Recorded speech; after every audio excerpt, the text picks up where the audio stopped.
This is Lauren Wiseman. I'm with Wayne Henry of Henry International Consulting.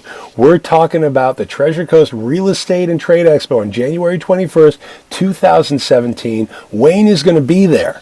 Now, Henry International Consulting works with companies, organizations, education providers, and individuals to develop key intercultural skills to foster effective relations across cultures. Training and services are tailored to meet specific needs.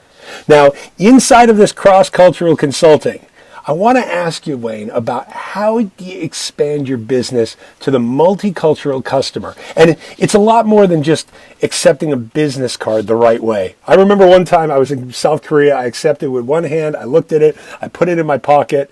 And apparently it didn't start off a good tone.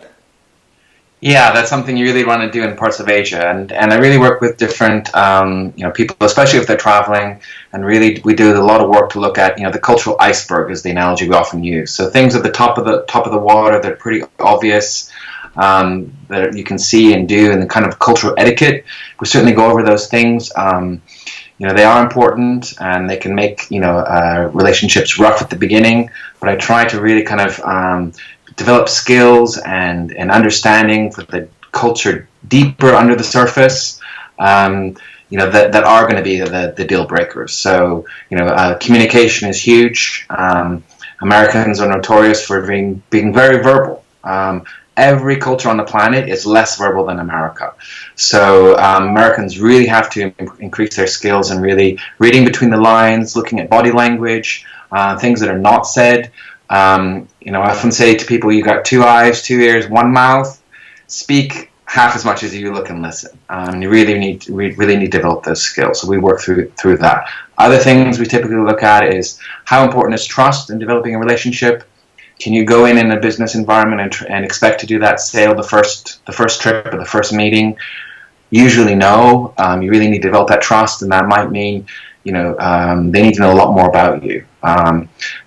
Maybe they need an introduction from someone. They need to know, do they already know somebody that you know? Can they introduce you?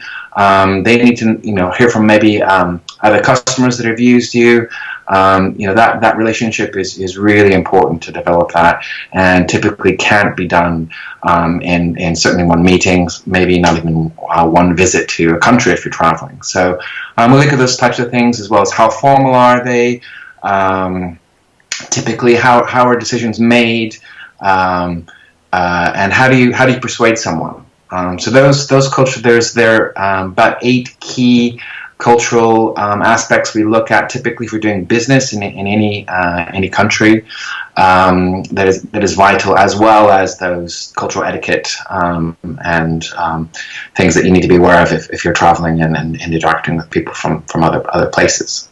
So as you take your business, whether it's overseas or just to different cultures, to have that consideration, but also beyond the etiquette, the organization, to understand how things work and realize just because your model works here, wherever you are, it might not work elsewhere. You can find Wayne Henry at hi/consulting.org. You can also email him at wayne@hi-consulting.org. And lastly, he'll be at the Treasure Coast Real Estate and Trade Expo on January 21st, 2017. Go over and have a talk with him. It's Henry International Consulting. This is cross-marketing, cross-business consulting across the globe.